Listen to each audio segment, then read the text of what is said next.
المبعوث بخير الملل والأديان وعلى آله وأصحابه بدور الإيمان.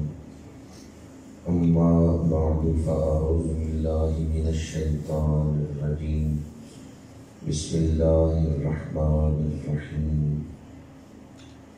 لإيلاف قريش إيلافهم رحلة الشتاء والصيف فليعبدوا رب هذا البيت الذي أطعمهم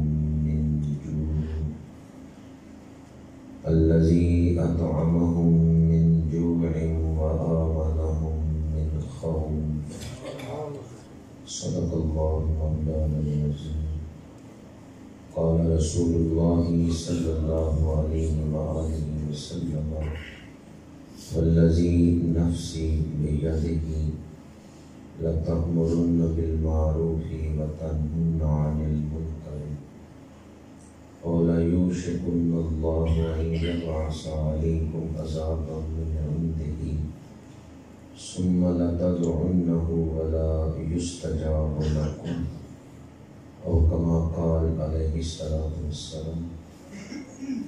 إن الله وملائكته يصلون على النبي يا أيها الذين آمنوا صلوا عليه وسلموا تسليما.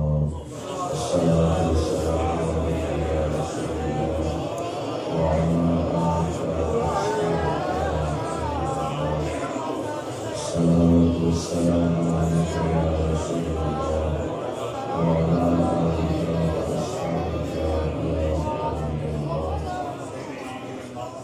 عزیز شان حضرت علامہ مفتی ظفر اللہ شاکر صاحب دامت برکاتہ عالیہ، حاضر جلیل حضرت علامہ مولانا ڈاکٹر نوید اقبال صاحب زندہ شرفہم، قرۃ عیون الصلحاء حضرت علامہ صاحبزادہ سہیل احمد صاحب زندہ شرفہم، حاضر نوجوان حضرت علامہ مولانا محمد حفیظ احمد صاحب زندہ شرفہم، عاشق خیر الورا حضرت مولانا قمر اتاری مدنی صاحب، انتہائی واجب التکریم علماء کرام، مہمانان ذی وقار، برادران اسلام، حاضرین و سامعین، اللہ پاک نے ہمیں بے شمار نعمتیں عطا فرمائی ہیں۔ درس قرآن پاک کی یہ محفل ان نعمتوں میں سے ایک نعمت ہے۔ مسجد کا پاکیزہ ماحول ہے، قرآن پاک کی تلاوت ہوئی، پھر حضور ختمی مرتبہ صلی اللہ علیہ وآلہ وسلم کی نعتیں پڑھی گئی، رحمتوں کا نزول ہو رہا ہے۔ اس ماحول میں بیٹھنا بھی اللہ کی نعمتوں میں سے ایک نعمت ہے۔ قرآن نعمت ہے تو قرآن سیکھنا بھی نعمت ہے۔ حضور رحمت للعالمین ہے تو آپ کا ذکر بھی رحمت ہے۔ کچھ نعمتیں ایسی ہیں جن کا فائدہ صرف اس دنیا میں ہے، کھانا پینا، لباس، مکان، یہ سب نعمتیں ہیں، لیکن ان کا فائدہ اس دنیا میں ہے۔ درس قرآن کی محفل ایسی نعمت ہے جس کا فائدہ دنیا میں بھی ہے، قبر و حشر میں بھی۔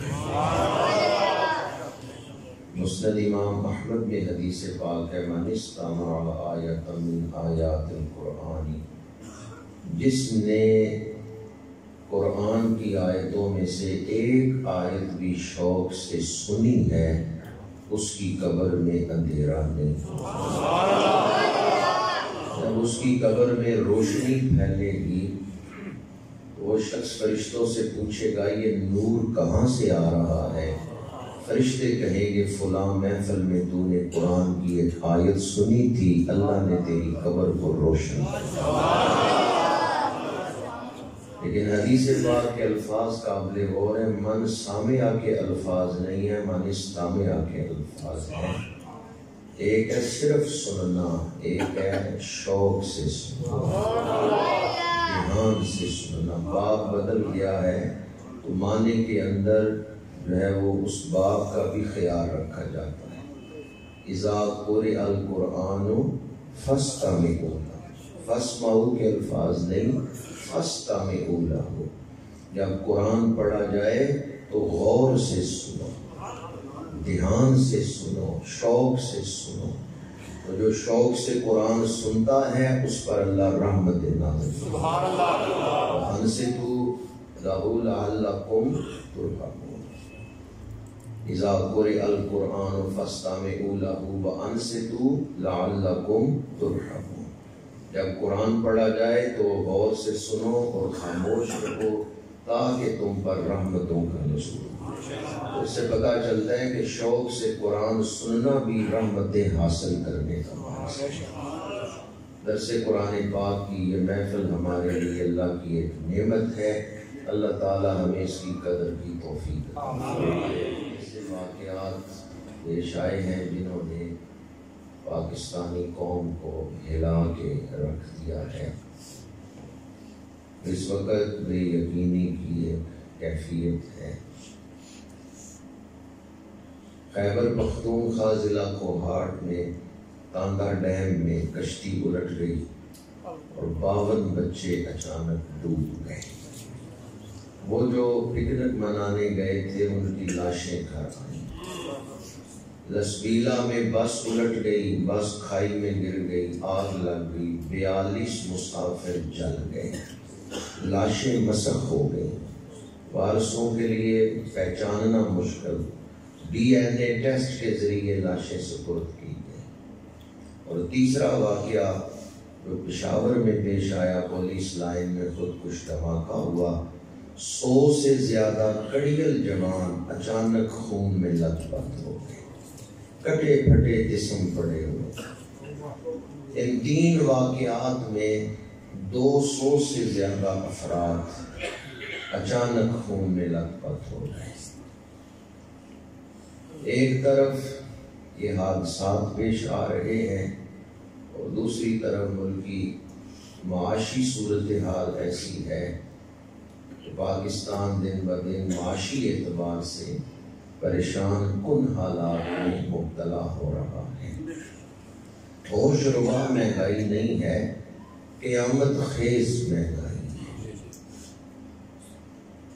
اور تیسری طرف وہ لوگ جنہوں نے حالات کو درست کرنا تھا، جو ان سیٹوں پہ بیٹھے ہیں، جو ان مناصب پہ بیٹھے ہیں جس منصب کا تقاضا ہے ملک میں امن قائم کرنا، معاشی صورتحال کو بہتر کرنا، وہ لوگ آپس میں جھگڑ رہے ہیں، دست با گریباں ہیں،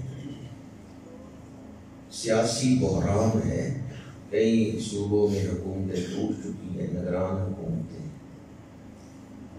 یہ وہ حالات ہیں جن سے ہر پاکستانی پریشان ہے۔ حادثات بھی پیش آ رہے ہیں، معاشی صورتحال بھی کنٹرول میں نہیں ہے، اور جن لوگوں کی ڈیوٹی ہے جو ان عہدوں پہ بیٹھے ہوئے ہیں وہ آپس میں جھگڑ رہے ہیں۔ اور اس کے ساتھ ساتھ ایک اخلاقی بحران ہے جس میں قوم مبتلا ہو چکی ہے۔ قوم کہتے ہوئے بھی آدمی 100 دفعہ سوچتا ہے کہ ہم بکھری ہوئی بھیڑیں ہیں یا قوم ہیں۔ وہ جو قوم کے اندر ایک آواز ہوتی ہے وہ ختم ہو چکی، ہم تو مفاد پرست ٹولوں میں تقسیم ہو چکے۔ تو کیا یہ حالات دیکھ کر ہم اللہ سے دعا نہیں کرتے؟ دعا بھی کرتے ہیں، مساجد میں دعائیں ہو رہی ہیں، مدارس میں دعائیں ہو رہی ہیں۔ ہر درد دل رکھنے والا پاکستانی جب یہ حالات دیکھتا ہے تو دعا کرتا ہے، پھر ہماری دعائیں قبول کیوں نہیں ہو رہی؟ میں اور آپ تو دعا ہی کر سکتے ہیں، ہم کسی ایسے منصب پر تو نہیں جہاں ہمیں اختیارات حاصل ہوں اور ہم کوئی کردار ادا کر سکیں، ہم نے تو صرف دعا ہی کرنی ہے۔ ایک عام پاکستانی دعا کے علاوہ کیا کر سکتا ہے؟ لیکن ہماری دعائیں بھی قبول نہیں ہو رہی۔ جامع ترمذی کی حدیث پاک میں نے خطبہ کے دوران اور قرآن پاک سے سورہ قریش تلاوت کرنے کا شرف حاصل کی ہے۔ جو حدیث پاک میں نے پڑھی ہے اس میں اللہ کے محبوب صلی اللہ علیہ وسلم نے بتایا ہے دعائیں کیوں قبول نہیں ہوتی. اور حضور یہ نفسی بیدہ، میرے آقا کریم صلی اللہ علیہ وسلم قسم نہ اٹھائے، حضور کا کلام قسم کے بغیر بھی بڑی شان ہے. حضور کا ہر لفظ ہی سچا ہے، ہر لفظ ہی چمک رہا ہے. پھر وہ اللہ کے محبوب قسم اٹھا رہے ہیں تو اس کا مطلب ہے کوئی بڑی خاص تاکید والی بات بیان ہو رہی ہے، اس کی طرف خاص توجہ دینے کی ضرورت ہے. اور قسم بھی کتنی خاص اٹھائی ہے، والذی نفسی بیدہ، قسم اس ذات کی جس کے قبضہ قدرت میں میری جان، اس جان جیسی کوئی اور جان ہے؟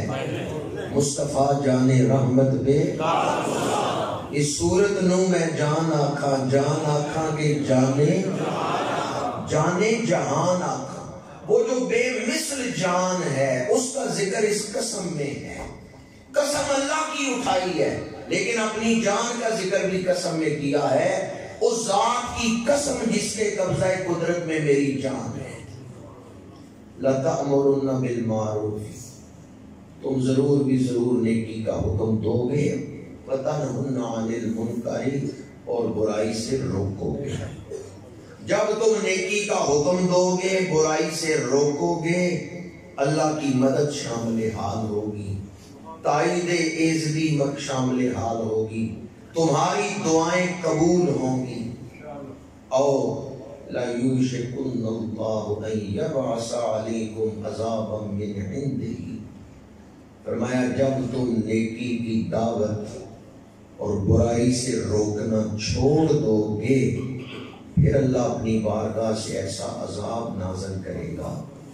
ثُمَّ لَتَدْعُنَّهُ، تم دعائیں کرو گے، وَلَا يُسْتَجَابُ لَكُمْ، لیکن تمہاری دعائیں قبول نہیں ہوں گی. تو اس حدیث پاک میں میرے آقا کریم نے در قبولیت بند ہونے، دعائیں قبول نہ ہونے کا ایک سبب بیان کیا ہے کہ جب لوگ نیکی کا حکم دینا اور برائی سے روکنا چھوڑ دیں گے پھر ان کی دعائیں قبول نہیں. کنتم خیر امت اخرجت للناس تأمرون بالمعروف وتنہون عن المنکر. اس امت کی تو پہچان ہی یہ ہے کہ یہ امت نیکی کی دعوت دیتی ہے، برائی سے روکتی ہے. لیکن آج ہم امر بالمعروف کو چھوڑ چکے ہیں. چند علماء ہیں جو فرض کفایہ تو ادا کر رہے ہیں، لیکن جو کلکم راعٍ وکلکم مسئول عن رعیتہ، اس میں جو حکم ہے نا امر بالمعروف اور نہی عن المنکر کا، اس سے ہم محروم ہو چکے ہیں، اسے چھوڑ چکے ہیں. نماز محتم بشان عبادت ہے، 5 نمازیں روزانہ فرض ہیں، لیکن ایک بڑی اکثریت مسلمانوں کی ایسی ہے جنہیں نماز کی پرواہ نہیں. ہمارے ہاں مسجدیں کتنی ہیں اور نمازی کتنے ہیں. کتنے مسلمان ہیں جو اذان سنتے ہیں لیکن مسجد میں نہیں آتے. تو کیا ہم نے کبھی سوچا ہے کہ انہیں مسجد میں لانا ہماری ذمہ داری ہے؟ انہیں نیکی کی دعوت دینا ہماری ذمہ داری ہے. اور اذان کی جو بے حرمتی ہو رہی ہے کہ اذان تو سنی ہے پر بندہ مسجد نہیں آیا، تو کیا ہم انہیں نیکی کی دعوت دے رہے ہیں؟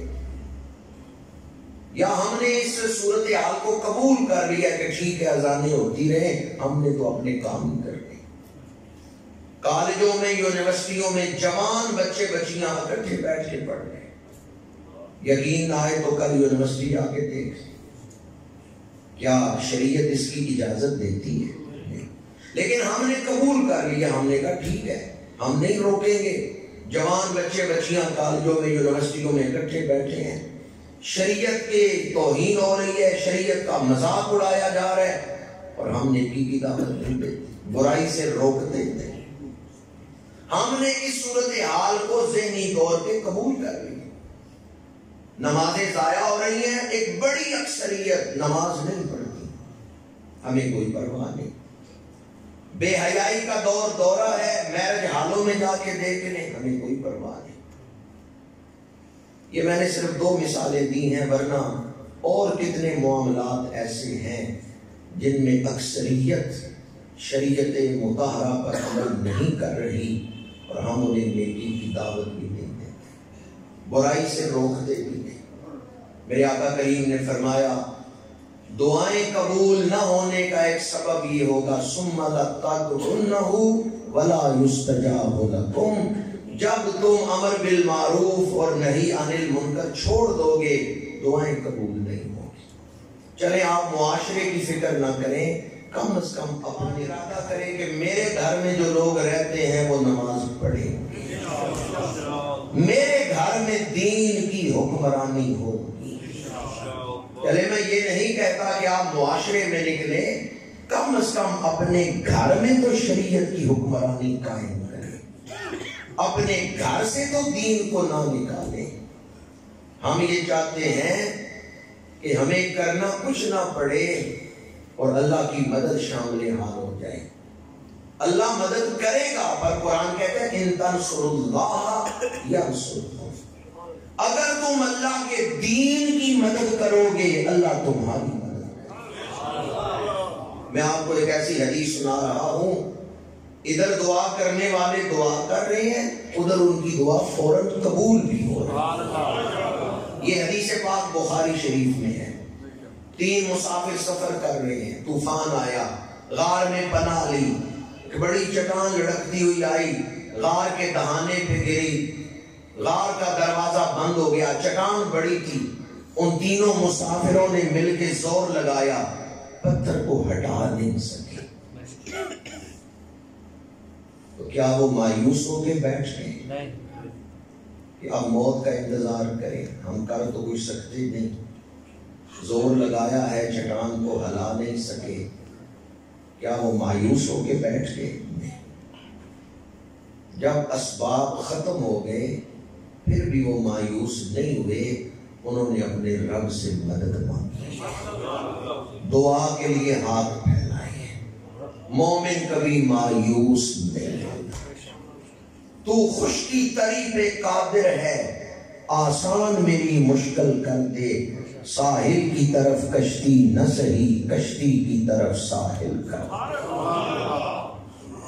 ایک مسافر نے دعا مانگی، پروردگار تو جانتا ہے میں والدین کا ادب کرتا ہوں، بکریاں چرا کے شام کو گھر آتا ہوں، دودھ دھوتا ہوں، پہلے اپنے ماں باپ کو پیش کرتا ہوں، بعد میں اپنی اولاد۔ ایک دن بکری کا دودھ دھو کے میں ماں کی خدمت میں گیا، ماں سو چکی تھی، میری بیٹی میرا دامن کھینچ رہی تھی، اسے بھی دودھ کی ضرورت تھی، لیکن میں نے کہا پہلے ماں کی خدمت کروں گا بعد میں اپنی۔ میں دودھ کا پیالہ لے کے کھڑا رہا۔ پروردگار اگر والدین کی یہ خدمت تیری بارگاہ میں قبول ہے تو پتھر کو دروازے سے ہٹا۔ پتھر تھوڑا سا سرک گیا۔ دوسرے مسافر نے دعا مانگی، پروردگار تو جانتا ہے میری زندگی میں ایک موقع آیا تھا جب میں گناہ کر سکتا تھا۔ ایک عورت میرے پاس قرض مانگنے آئی، میں نے اس سے کہا 25 دینار تجھے دوں گا، لیکن میری شرط یہ ہے کہ تو میرے ساتھ منہ کالا کرے۔ میں نے اسے گناہ کی دعوت دی۔ اس عورت نے کہا ٹھہر جاؤ میں دروازے بند کر رہا ہوں۔ کچھ دیر بعد وہ آئی تو کہنے لگی جو دروازے مخلوق کی طرف کھلتے تھے وہ سارے میں نے بند کر دیے ہیں، پر جو دروازہ خالق کی طرف کھلتا ہے اسے میں بند نہیں کر سکتا۔ مجھے شرم آ گئی کہ عورت تو رب سے ڈرتی ہے اور میں نہیں ڈرتا۔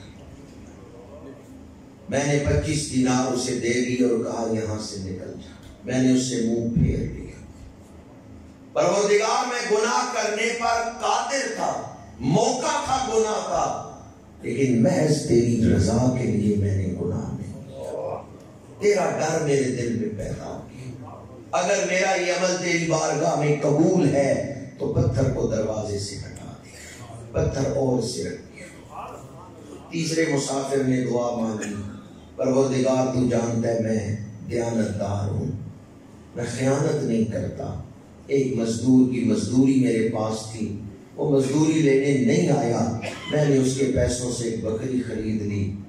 ایک طویل عرصے بعد وہ آیا، اس دوران وہ بکری بڑھ کے ریوڑ بن چکی، تو میں نے اسے ایک دن کی مزدوری ہی نہیں لٹائی، میں نے پورا ریوڑ اس کو دیا۔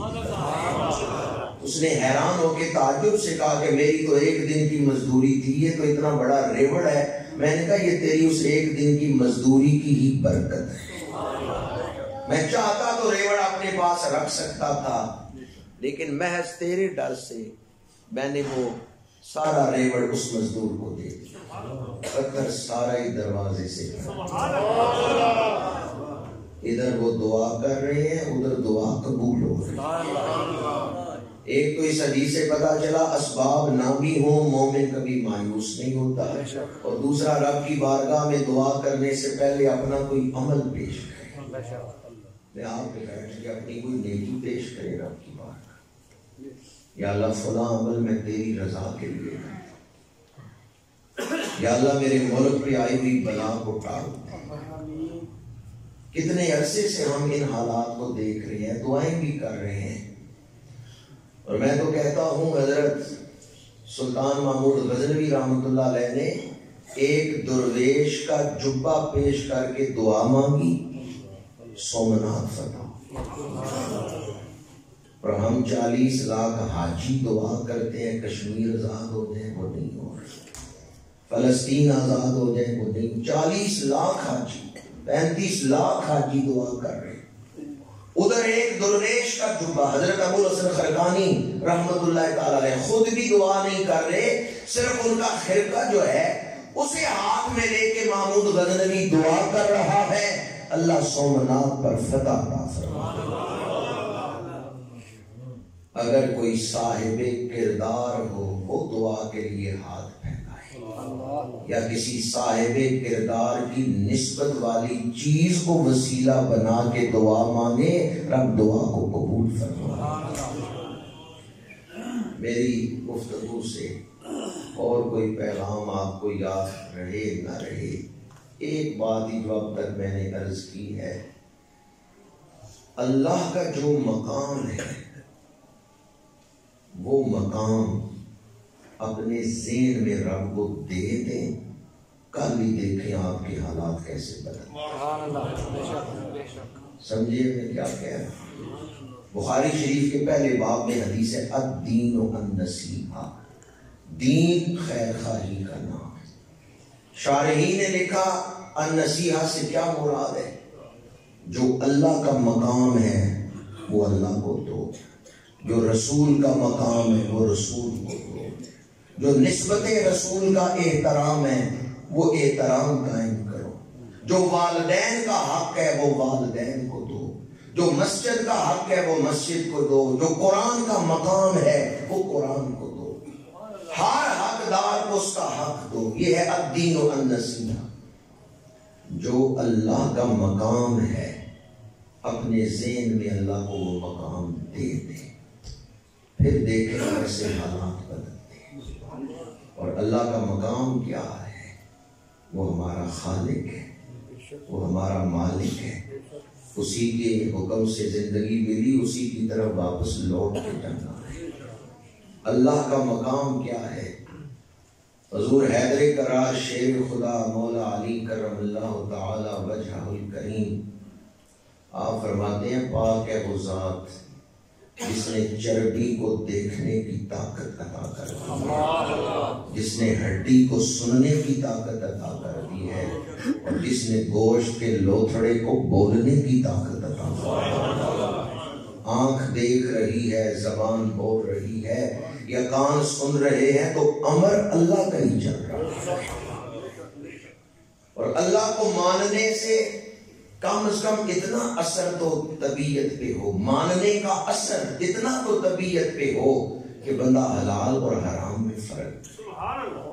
آگ جل رہی ہو، اوپر دیگچی پڑی ہو، پانی رکھا ہوا ہو، جب آگ جل رہی ہے تو وہ پانی کو گرم کرے گی۔ ہمیں نظر آ رہا ہے آگ جل رہی ہے، اندر پانی ٹھنڈا ٹھار ہے، تو یہ نظر کا دھوکہ ہے، یہ حقیقی آگ نہیں۔ خرد نے کہہ بھی دیا لا الہ تو کیا حاصل، دل و نگاہ مسلمان نہیں تو کچھ نہیں۔ زبانی کلمہ ہر کوئی پڑھدا، دل دا پڑھدا کوئی۔ ایک جنگ میں دشمن کو زمین پہ گرایا ہے تو دشمن نے حضور حیدر کرار شیر خدا کے چہرہ پاک کی طرف تھوکا ہے، چہرہ پاک کی طرف تھوکا ہے، چہرے پر نہیں تھوکا۔ آپ کے چہرے کو تو اللہ نے بڑی عزتیں عطا فرمائی ہے، کرم اللہ وجہہ الکریم، آپ کا چہرہ تو بڑی تکریم والا ہے، اللہ نے اسے عزتیں عطا فرمائی۔ جب اس دشمن نے آپ کے چہرے پاک کی طرف تھوکا ہے تو آپ نے اسے چھوڑ دیا ہے، اٹھ کھڑے ہوئے۔ وہ حیران ہوا، میں آپ کے قابو میں تھا، میرا سر کاٹ سکتے تھے، مجھے چھوڑ کیوں دیا ہے؟ تو آپ نے فرمایا میں اللہ کی رضا کے لیے تلوار چلاتا ہوں، خواہش نفس میں آ کے تلوار نہیں چلاتا۔ یہ ہے توحید پرست۔ ایک اور مقام پر حضور حیدر کرار کا فرمان ہے، اگر آخرت میں حساب کتاب نہ ہوتا، جنت اور دوزخ نہ ہوتے، اگر بالفرض ایسا ہوتا میں پھر بھی رب کی عبادت ایسے ہی کرتا جیسے آج کرتا، کیونکہ میرا رب عبادت کے لائق ہے، وہ اس بات کا حقدار ہے کہ اس کے آگے پیشانی زمین میں، وہ میرے سجدوں کا حقدار ہے۔ شرک کو ظلم کہا گیا، کیوں؟ ظلم کہتے ہیں وضع شیء علی غیر محلہ، چیز کو ایسی جگہ رکھنا جو اس کے مناسب نہیں ہے، یہ ظلم ہے۔ پیشانی اللہ اس لائق ہے کہ پیشانی اس کی بارگاہ میں جھکائی جائے، بت اس لائق نہیں۔ اسی طرح میں آپ کی خدمت میں عرض کروں گا، یہ دنیا اس لائق نہیں کہ دل اس کو دے، جس نے دل بنایا ہے وہ اس لائق ہے کہ دل اسے دیا۔ حضور حیدر کرار کی شان میں یحب اللہ ورسولہ ویحبہ اللہ ورسولہ، یہ فتح خیبر سے ایک دن پہلے حضور نے فرمایا علی اللہ سے محبت کرتے ہیں، اللہ ان سے محبت کرتے ہیں۔ علی اللہ اور اس کے رسول کے محب بھی ہیں، اللہ اور اس کے رسول کے محبوب بھی ہیں۔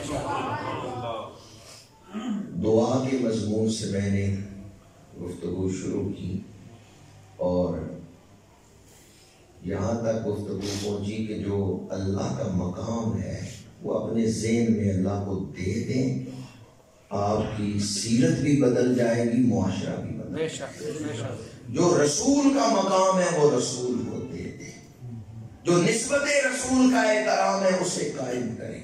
الدین النصیحہ، جہاں بھی ہم حقدار کو اس کا حق نہیں دے رہے وہیں نحوست ہے، وہیں بے برکتی ہے، وہیں ہم اللہ کی رحمتوں سے اپنے آپ کو محروم کر رہے ہیں۔ اس مہینے کو جہاں اور بہت ساری نسبتیں حاصل ہیں، وہیں حضور حیدر کرار شیر خدا کی ولادت سے بھی سے نسبت ہے۔ تو آپ کی ولادت سے ایک نقطہ بیان کر رہا ہوں اسی مضمون کے حوالے سے۔ جب حضور حیدر کرار کی ولادت ہوئی تو میرے آقا کریم تشریف لے گئے، آپ کو اپنی چچی حضرت فاطمہ بنت اسد رضی اللہ تعالیٰ عنہ سے بڑی محبت تھی۔ حضرت فاطمہ بنت اسد وہ خوش نصیب خاتون ہیں، ان کا وصال مدینہ منورہ میں ہوا ہے، اور جس دن ان کا وصال ہوا تو میرے آقا کریم نے فرمایا علی تمہاری والدہ نہیں فوت ہوئی، میری موت، اور آپ کا مزار جنت البقیع میں ہے۔ جب قبر تیار ہوئی تو میرے آقا خود قبر میں لیٹے ہیں، قبر کی دیواروں پہ ہاتھ پھیرا۔ حضرت فاطمہ بنت اسد کے گھر جب بیٹے کی ولادت ہوئی، میرے آقا کریم تشریف لے گئے، مبارک دی تو چچی کہتی ہیں بیٹا تو پیدا ہوا ہے لیکن آنکھیں نہیں کھول۔ میرے آقا کریم نے فرمایا لاؤ مجھے دو، بیٹا کیوں نہیں آنکھیں کھول؟ اس وقت حضور کی عمر پاک 30 برس۔ اعلان نبوت سے پہلے نبی کی ایسی شان ظاہر ہو جس کے آگے عقل عاجز آ جائے اسے ارہاس کہتے ہیں، اور اعلان نبوت کے بعد ایسی شان ظاہر ہو اسے معجزہ کہتے ہیں۔ ارہاسات مقدمے کی حیثیت رکھتے ہیں معجزات کے لیے. جیسے ہم معجزات کو مانتے ہیں ویسے ہم ارحاسات کو بھی مانتے ہیں. حضور کے ہزاروں ارحاسات ہیں جو 40 سالہ عمر میں ظاہر ہوئے. اعلان نبوت سے پہلے کوئی ایک دو ارحاس نہیں، کتنے ارحاسات قاضی ایاز مالکی رحمت اللہ علیہ نے شفا شریف میں بیان کیا ہے. کتاب کا نام کیا ہے؟ مختصر ہم شفا شریف کہتے ہیں الشفا بے تعریف حقوق المصطفیٰ. قربان جاؤں قاضی ایاز مالکی کے انتخاب پر کتاب میں حضور کا ذکر کیا ہے، نام شفا رکھا ہے. دوبارہ عرض کر رہا ہوں، قاضی ایاز مالکی کہتے ہیں حضور کا ذکر اور شفا نہ ملے، کتاب کا نام ہی شفا رکھا ہے. اور کتاب میں حضور کی شانیں بیان کی ہیں. حضور کے ذکر سے جسمانی بیماریاں بھی دور ہوتی ہیں، روحانی بیماریاں بھی. فالج بھی دور ہوتا ہے، حضرت شرف الدین بصیری رحمت اللہ تعالیٰ علیہ. ظاہری بیماریاں بھی دور ہو رہی ہیں، روحانی بیماریاں بھی ذکر مصطفیٰ سے دور ہو رہی ہیں. اس میں احمد کا وظیفہ ہے ہر ایک غم کا علاج، لاکھ خطرے ہوں اسی نام سے ٹل جائے. شفا شریف میں آپ نے نقل کیا جب میرے آقا کریم ملک شام تشریف لے جا رہے ہیں، پانی دستیاب نہیں ہے، اہل قافلہ پریشان ہے، اور عمر مبارک اس وقت میرے آقا کریم کی 15-16 برس. آپ سواری سے اترے ہیں، زمین پہ ایڑی ماری ہے، پانی کا چشمہ. ایک قاضی ایاز مالکی رحمت اللہ علیہ نے ارحاسات میں نقل فرمایا. تو اسی طرح جب حضور حیدر کرار کی ولادت ہوئی، میرے آقا کریم انہوں نے گود میں لیا، اپنا لواب دہن آنکھوں پہ. جب حضور لواب دہن لگا رہے ہیں تو آپ کو پتا نہیں ہے میں اللہ کا نبی ہوں. کس عقیدے سے حضور لواب دہن لگا رہے ہیں؟ حضور جانتے ہیں میں اللہ کا نبی ہوں، اور یہ بھی جانتے ہیں میرے لواب میں اللہ نے شفائیں. جب حضور حیدر کرار کی آنکھوں پہ لواب دہن نبوی لگا، آپ نے آنکھیں کھول لی، سب سے پہلے چہرہ مصطفیٰ. حضور حیدر کرار، ہمارے علماء نے یہ نقطہ بیان کیا کہ آپ سے پوچھا گیا آپ آنکھیں کیوں نہیں کھول رہے تھے، تو روح حیدر کرار نے جواب دیا، میں نے کہا وہ آل جن کے لیے آنکھیں عطا کی، دل یاد لئی بنایا تے تعریف لئی زبان، اکھیاں بنائیاں سونے دے دیدار واسطے. حضور حیدر کرار نے دنیا کی زندگی شروع کی ہے تو حضور کے دیدار سے، اور آخرت کی زندگی شروع کی ہے تو رب کے دیدار سے. آپ شہید ہوئے ہیں اور شہادت کی شان ہے الشہادۃ ہی المشاہدہ. شہید کو بوقت شہادت رب کا دیدار ہوتا ہے. آپ نے اس دنیا کی زندگی شروع کی دیدار مصطفیٰ سے، اور آخرت کی زندگی شروع کی دیدار خدا سے. میرے آقا کریم نے چچی سے پوچھا کہ بیٹے کا نام کیا پسند ہے؟ تو چچی نے کہا مجھے حیدر پسند ہے. جناب ابو طالب کو حرب پسند ہے، لیکن میرے آقا کریم نے فرمایا مجھے اپنے بھائی کے لیے علی پسند ہے. پھر آپ کا نام حضور نہیں رکھا. علی کا معنی بلندیوں والا، یہ نام حضور نے رکھا. میری کیا اوقات ہے میں اس ہستی کی بلندیاں بیان کر سکوں جن کی پرورش امام الانبیاء کی زیر کفالت لیا ہے حضور حیدر کرار کو، اور حضور حیدر کرار کا بچپن حضور کے گھر گزرا ہے، حضور کی گود میں گزرا ہے. پرورش نبیوں کے سردار کے گھر ہو رہی ہے، اور شادی جنتی عورتوں کی سردار کے ساتھ ہو رہی ہے. اولاد ہوتی ہے تو جنتی جوانوں کے سردار ہے، اور خود ولیوں کے سردار ہے. تو پھر حضور نے نام کیسا رکھا ہے؟ بلندیوں والا.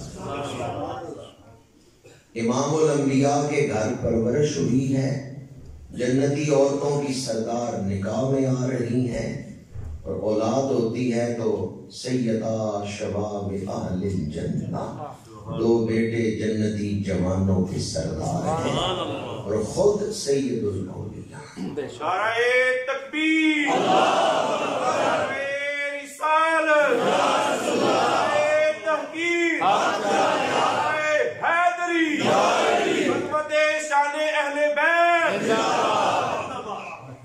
محقق الاطلاق شیخ عبدالحق محدث دہلوی رحمۃ اللہ تعالیٰ علیہ، آپ نے بھی مدارج النبوت میں فتح مکہ کے باب میں اس روایت کو نقل کیا، جب میرے آقا کریم نے مکہ فتح فرمایا تو بلایا کہ علی آؤ میرے کاندھوں پہ سوار ہو جاؤ، بت توڑو۔ لفظ علی کا ترجمہ ہی آپ کو ایک روایت سے سنا رہا ہوں۔ تو شیر خدا نے عرض کیا یا رسول اللہ میں غلام ہوں، آپ آقا ہیں، آپ میرے کاندھوں پہ سوار ہوں اور آپ ان بتوں کو توڑ دیں۔ تو میرے آقا کریم نے فرمایا علی تو بوجھ نبوت نہیں اٹھا سکتا، اور حکم ماننا ہی ادب ہے، اس لیے حضور کے حکم پر پھر شیر خدا دوش نبوت پہ سوار، یہ بھی ادب تھا چونکہ حضور کا حکم ہے کہ میرے کاندھوں پہ سوار ہو جاؤ اور ان بتوں کو توڑو۔ اور حضور نے فرمایا علی تو بوجھ نبوت نہیں اٹھا سکتا، میں بوجھ ولایت اٹھا سکتا ہوں، علی میرے کاندھوں پہ آ جاؤ، ان بتوں کو توڑو۔ امام ربانی سیدنا مجدد الفسانی رحمت اللہ تعالیٰ علیہ نے مکتوبات شریفہ میں لکھا ہے کہ شیر خدا منبع ولایت ہے، شیر خدا ولیوں کے سردار ہیں، جنہیں ولایت مل رہی ہے، شیر خدا دروازہ ہے ولایت۔ اعلیٰ حضرت نے بھی اس بات کو بیان کیا، اصل نسل صفا، وجہ وصل خدا، باب فصل ولایت بے مرتضی شیر حق اشجع الاشجعین، ساقی شیر و شربت بے اصل نسل صفا، وجہ وصل خدا، وجہ وصل خدا، باب فصل ولایت پہ لاکھوں سلام کہ شیر خدا ولایت کا دروازہ۔ میراد المناجی میں حکیم الامت مفتی احمد یار خان نعیمی رحمت اللہ تعالیٰ علیہ نے لکھا ہے شیر خدا کی محبت ایمان ہے، شیر خدا کی محبت ایمان ہے۔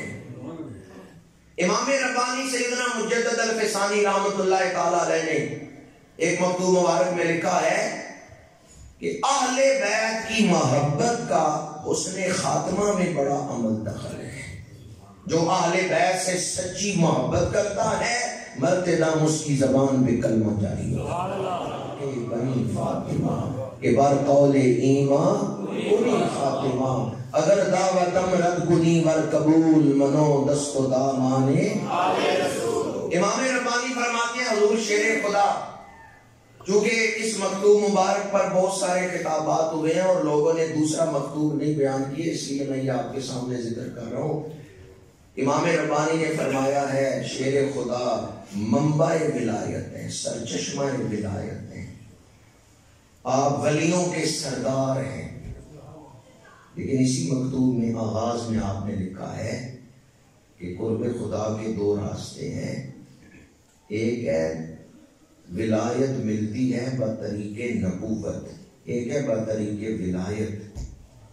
حضرت صدیق اکبر اور فاروق اعظم کو جو ولایت ملی ہے وہ بطریق نبوت ولایت ملی، اور حضرت عثمان غنی وہ ذوالنورین ہے، بطریق نبوت بھی بطریق ولایت بھی، دونوں نور انہیں حاصل ہیں، اور شیر خدا انہیں بطریق ولایت ہی ملی۔ تشریح کا وقت نہیں ہے، صرف اشارہ کر رہا ہوں۔ فتح مکہ کا موقع، میرے آقا کریم نے فرمایا میرے کاندھوں پہ سوار ہو جاؤ بت توڑو۔ یا رسول اللہ آپ میرے کاندھوں پہ سوار ہوں، آپ آکے میں غلام۔ فرمایا علی تو بوجھ نبوت نہیں اٹھا سکتا، لیکن کیا شب ہجرت حضرت صدیق اکبر کو بھی یہ فرمایا؟ ان کے تو کاندھوں پہ خود سوار ہو۔ تو حضرت صدیق اکبر کو جو فیض ملا ہے وہ بطریق نبوت مل رہا ہے، اور یہ بات بھی امام ربانی نے لکھی ہے کہ شیخین کریمین کی قبریں گنبد خضرا کے نیچے اس لیے بنی ہیں کہ ان کا خمیر اس مٹی سے ہی لیا گیا ہے جہاں سے خمیر مصطفیٰ ملا۔ خمیر ابو بکر خمیر مصطفیٰ کے قرب سے ہی لیا گیا.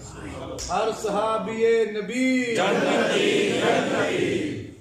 حضرت سیدنا شیر خدا علی المرتضیٰ کرم اللہ تعالی وجہ الکریم حکم رسول پہ کام ہو گیا اور یہی ادب ہے کہ حکم مانا جائے. میرے آقا کریم نے فرمایا علی کتنے بلند ہو گئے ہو. عرض کیا یا رسول اللہ میرا سر ساکے عرش سے ٹکرا. مشرق و مغرب میرے دو ہاتھوں کے درمیان ہے, جہاں سے جاؤں کوئی چیز کو اٹھا سکتا. سر ساکے عرش سے ٹکرا رہا.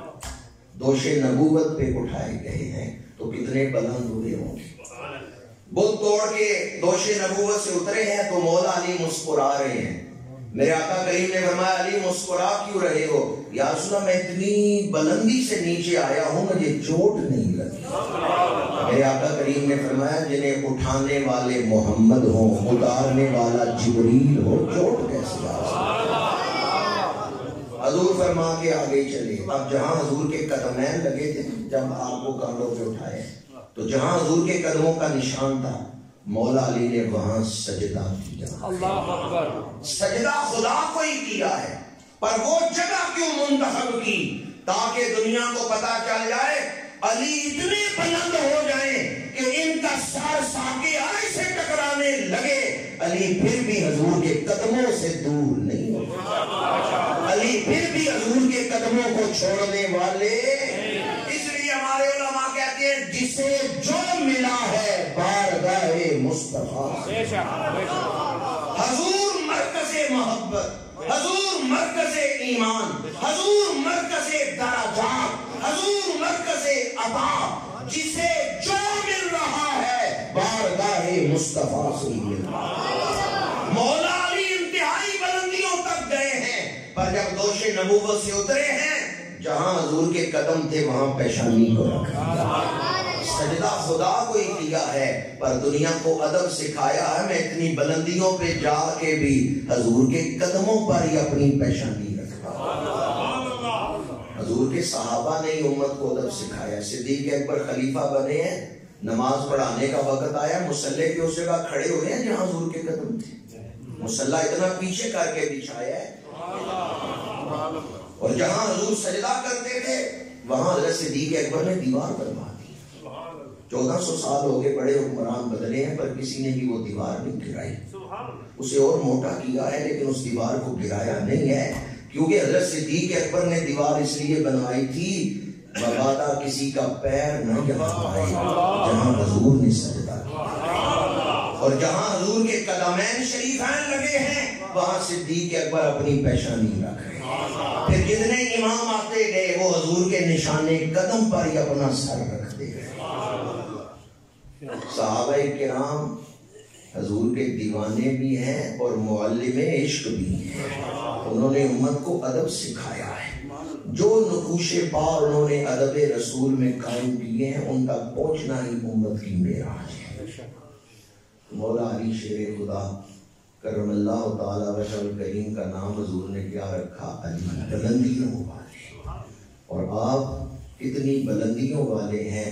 اعلیٰ حضرت شاہ احمد رضا خان بریلوی فرماتے ہیں دنیا کے سارے علماء صرف ایک کام میں لگ جائیں حضور حیدر کرار کی شان بیان کرنے میں, ان کی زندگیاں ختم ہو جائیں گی, حضور حیدر کرار کے سارے فضائل نہیں بیان کر سکتے. ہم حضور حیدر کرار کو تمام صحابہ سے افضل مانتے ہیں سوائے 3 صحابہ کے. حضرت صدیق اکبر, فاروق اعظم, عثمان غنی, جن کی بیعت کی مولا علی, یہ 3 افضل ہیں مولا علی سے, باقی تمام صحابہ سے مولا علی. یہ ایک دفعہ گفتگو ہوتی ہے اس لیے زیادہ اس کی تشریح میں نہیں جاتا. یہی بات حضور کی سیال نے بھی بیان کی ہے, یہی غریب نواز خواجہ معین الدین چشتی اجمیری نے بھی بیان کی ہے, یہی حضرت داتا گنج بخش علی غزیری نے بھی بیان کی ہے. اپنے بزرگوں سے جڑے رہیں گے تو ایمان محفوظ رہے گا. اور یہ بات میں اکثر یہاں کہتا ہوں کہ عقیدہ ایرانی ہونا چاہیے کہ قرآنی ہونا چاہیے. الحمدللہ آپ خوش نصیب ہیں کہ آپ کا عقیدہ قرآنی عقیدہ ہے. حضرت سیدنا حیدر کرار شیر خدا مولا علی کرم اللہ تعالی وجہہ الکریم، آپ کی زندگی، آپ کی سیرت، آپ کا وجود اللہ تعالیٰ کی نعمتوں میں سے بہت بڑی نعمت ہے، جس سے اسلام کو طاقت ملی ہے، جنہیں دیکھ کے حضور کی آنکھیں ٹھنڈی ہوتی ہیں۔ میرے آقا کریم نے ایک غزوہ پہ حضور حیدر کرار کو آپ خود تشریف نہیں لیں گے، لشکر دے کے بھیجا ہے مولا علی شیر خدا کو۔ مولا علی لشکر لے کے چلے گئے ہیں تو حضور دعا فرما رہے ہیں، اللہم لا تمتنی حتی ترینی علیہ، پروردگار مجھے میرا وصال نہ ہو جب تک علی نہ آ جائے اور میں علی کو دیکھ نہ لوں۔ اس حدیث سے پتہ چلتا ہے شیر خدا کو دیکھ کے حضور کا دل خوش ہو۔ اور یہ حدیث پاک جناب سیدنا صدیق اکبر رضی اللہ تعالیٰ عنہ نے روایت کی ہے، النظر الی وجہ علی عبادت، شیر خدا کے چہرے کو دیکھنا بھی۔ یہ کس نے روایت کی ہے؟ وہاں محبتیں ہیں، وہاں ایک دوسرے سے محبت ہے، رحماء بینہم۔ اور یہ بات بھی میں اکثر بیان کرتا ہوں، فضائل اپنے اپنے ہیں صحابہ کے، اہل بیت کے، لیکن ان کی محبت ایک ہی محبت ہے، یعنی جو صحابہ سے محبت کرتا ہے وہ اہل بیت سے محبت کرتا ہے، جو اہل بیت سے محبت کرتا ہے وہ صحابہ سے محبت کرتا ہے۔ اپنے گھٹیا ذہنوں پر ان پاک ہستیوں کو قیاس نہیں کرنا چاہیے جنہیں حضور کی نگاہ نے پاک کیا ہے، ان کے دل کتنے پاک ہوں گے۔ شان صدیق اکبر بیان کریں مولا علی خوش ہوتے ہیں، اور شان حیدر کرار بیان کریں صدیق اکبر خوش ہوتے۔ خیر القرون کرنی، وہ بہترین دور میں رہنے والے لوگ تھے، ہمارے اس دور کے لوگ نہیں تھے کہ ہم اپنے ذہنوں پر انہیں قیاس کریں۔ جو سب سے خوبصورت دور ہے نا انسانی تاریخ، اس میں وہ رہنے والے اور قرب رسول میں رہنے والے تھے، ان کے دلوں کو اللہ کے رسول نے پاک فرمایا، اس لیے ان کی محبت ایک ہی محبت ہے، یعنی جو حضرت صدیق اکبر سے محبت کرتا ہے وہ مولا علی سے محبت کرتا ہے، جو مولا علی سے محبت کرتا ہے وہ حضرت صدیق اکبر سے محبت کرتا ہے۔ حضور حیدر کرار کی سیرت میں بیان کر رہا تھا کہ آپ نے فرمایا اگر آخرت میں حساب کتاب نہ ہوتا اور جنت و دوزخ نہ ہوتے، میں پھر بھی اپنے رب کی عبادت اسی طرح کرتا۔ کوئی اخلاص کو اپنائے پھر دیکھے قبولیت کے دروازے کیسے کھلتے ہیں۔ آج ہم نے دین کو بھی، کیونکہ سب لوگوں کی بات نہیں ہے، اکثریت کی بات ہے کہ اکثریت نے دین کو رسم بنا لیا، تو پھر دعاؤں کی قبولیت سے ہم محروم ہو گئے۔ دین کی اصل روح، اس کی جو روحانیت ہے وہ ہے، اور وہ روحانیت اخلاص سے ہی حاصل ہوتی ہے۔ جن حالات سے ہم گزر رہے ہیں، اگر یہ حالات ہمیں جھنجھوڑتے نہیں اور ہم اللہ کی بارگاہ میں توبہ کے لیے سر نہیں جھکاتے، تو پھر کہیں ایسا تو نہیں کہ دلوں پہ بدبختی کی مہر لگ جائے۔ کتنے تعجب کی بات ہوگی۔ سورہ قریش کا ترجمہ کر کے گفتگو سمیٹ رہا ہوں۔ سورہ قریش کا آغاز لام سے ہوتا ہے، یہ ایلاف قریش۔ لام سببیہ بھی ہو سکتا ہے، لام تعجب کا بھی ہو سکتا ہے۔ اگر اسے بنائے لام تعجب تو پھر معنی یہ بنتا ہے کہ اللہ نے قریش کو آپس میں الفت دے کے قوم بنایا۔ قریش بکھرے ہوئے تھے، عرب کے مختلف علاقوں میں رہتے تھے۔ حضرت قصی بن کلاب، یہ حضور کے شجرے میں نام آتا ہے، انہوں نے قریش کو اکٹھا کیا اور مکے میں بسایا اور کہا اس گھر کے ارد گرد مکان بناؤ اور اس گھر کی چوکیداری کرو، اس گھر کی خدمت کرو۔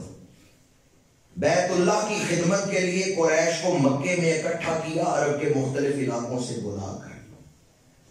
اب گھر اکٹھے ہوں، دل اکٹھے نہ ہوں تو قوم بن سکتی ہے؟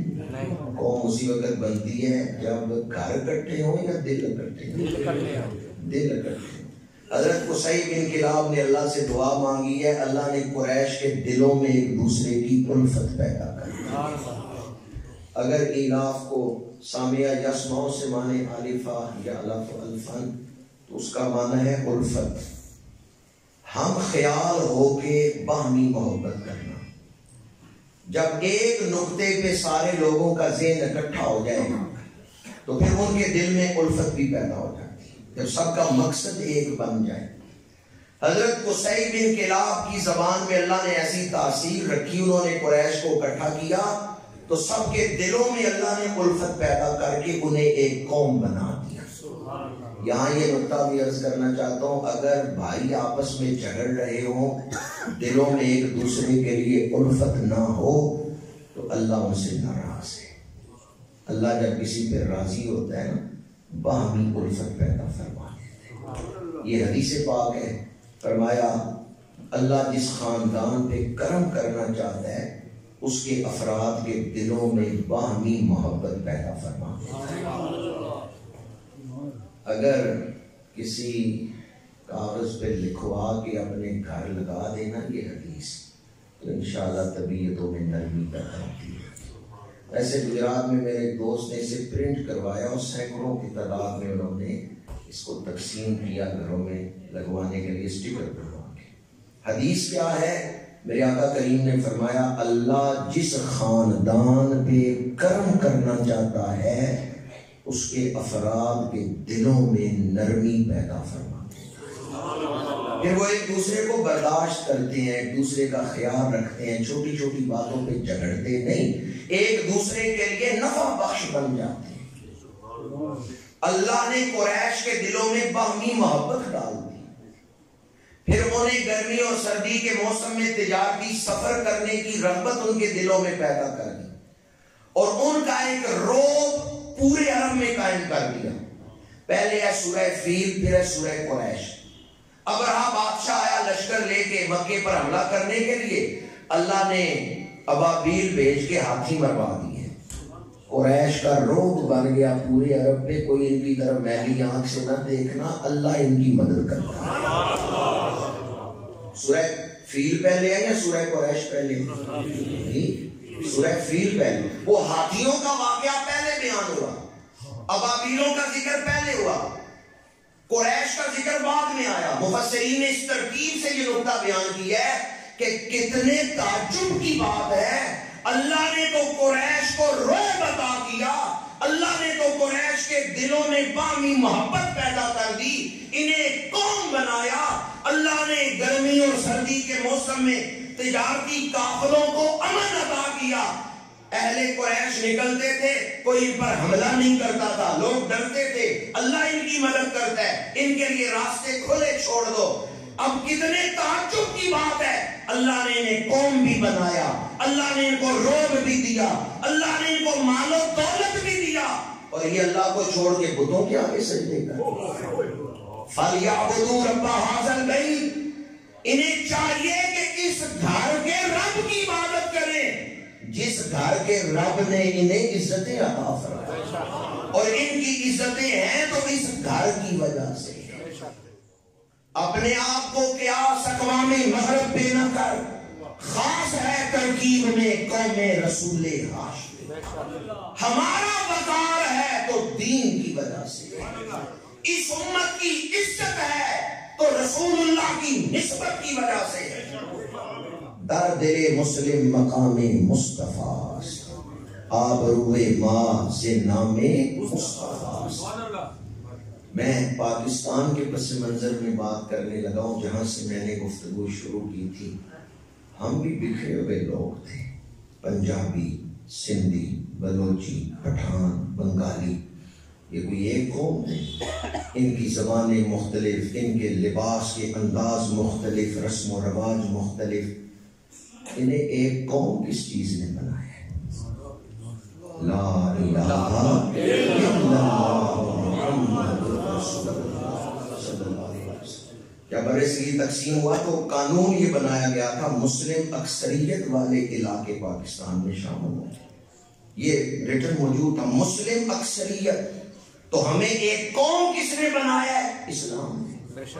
ورنہ تو ہم پنجابی ہیں، سندھی ہیں، بلوچی ہیں، پٹھان ہیں، بنگالی ہیں، کشمیری ہیں، ایک قوم بن رہے ہیں تو کلمے کی وجہ سے۔ اللہ نے ہمیں ایک قوم بنایا، پھر اللہ نے ہمیں ایک بڑا ملک عطا کیا۔ موجودہ پاکستان کی بات نہیں کر رہا، بڑے پاکستان کی بات کر رہا۔ یہ تو قطر میں الگ ہوا ہے نا، ورنہ بنگلہ دیش اور پاکستان یہ 2 ملک تھے یا 1 ملک؟ ایک ملک۔ قوم بنایا، پھر ہمیں ایک ملک عطا کیا، پھر 65 میں اللہ نے ہماری مدد کر کے روب بھی بنایا۔ پاکستان بنا تو فائلیں لف کرنے کے لیے پنیں موجود نہیں تھی، درختوں کے کانٹوں سے فائلیں لف کی جا رہی۔ اتنی غریب قوم پر اللہ نے مدد کی، اس قوم نے ایٹم بم بنا لیا۔ اللہ نے قوم بنایا، پھر ملک عطا کیا، پھر دشمن پہ رعب عطا کیا، اور ہم کیا کر رہے ہیں؟ آئین میں قانون بنا رہے ہیں، آئین میں شرکیں شامل کر رہے ہیں، مرد کی مرد سے شادی جائز ہے، عورت کی عورت سے شادی جائز ہے۔ جب میں کہتا ہوں الہی میرا حال دیکھ، حکم ہوتا ہے تو اپنا نامہ اعمال دیکھ۔ اگر کسی کے منہ پہ داغ ہو اور اسے شیشہ دکھایا جائے تو اسے ناراض تو نہیں ہونا چاہیے، ہمیں اپنا چہرہ آئینے میں دیکھنا چاہیے۔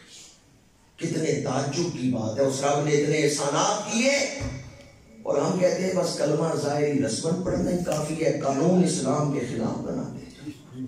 ہم تباہی کی طرف جا رہے ہیں، ایک ہی صورت ہے بچنے کی محمد سے، آج بھی وفادار بن جائیں حضور کے، کل ہی حالات بدل سکتے۔ کوئی نہیں بچا سکتا اگر اللہ اور اس کا رسول مدد نہ کرے۔ کسی ملک کی طرف نہ دیکھیں، اگر گنبد خضرا سے مدد نہ آئی تو کوئی ملک نہیں مدد کرے گا، اور گنبد خضرا سے مدد آ سکتی ہے آج بھی اگر ہم وفادار بن جائیں۔ کی محمد سے وفا تو نے تو ہم تیرے ہیں، یہ جہاں چیز ہے کیا لوگ قلم تیرے۔ وقت اجازت نہیں دیتا، ورنہ میں آپ کے سامنے اپنی قوم کا اور مرثیہ پڑھتا کہ اللہ نے کیا کیا اور ہم کیا کر رہے ہیں۔ ہم جھگڑتے ہیں اس بات پر کہ میں فلاں ہستی کو مانتا ہوں، تم فلاں ہستی کو نہیں مانتے، لیکن ان ہستیوں کی تعلیمات پہ ہم عمل نہیں کرتے، ہم صرف ان کے ناموں پر جھگڑتے ہیں۔ اسلام کے لیے ان کی جو خدمات ہیں انہیں ہم نہیں اپناتے، ان کی تعلیمات سے ہمیں کوئی غرض نہیں ہے، صرف باہمی اختلاف اور جھگڑنے سے مطلب۔ آپ سب اپنے دکھوں کو دور کرنے کے لیے، مصیبتوں سے بچنے کے لیے صدقہ دیتے ہیں، یا اللہ میرے گھر سے مصیبت ٹال دے، صدقہ دیتے ہیں۔ آپ میں سے کوئی آدمی ہاتھ تو کھڑا کرے جس نے کبھی آج تک پاکستان کے لیے صدقہ دیا ہو، کہ اللہ اس ملک سے بھی مصیبت ٹال دے۔ مشکوٰۃ شریف میں حدیث پاک ہے، صدقے کا ثواب جاتا ہے نا آسمان کی طرف، مصیبت نازل ہو رہی ہے، دونوں ٹکراتے ہیں، صدقہ کہتا ہے کہاں جا رہی ہو، وہ کہتی ہے فلاں آدمی پر نازل ہوتے، صدقہ کہتا ہے میں نہیں جانے دوں۔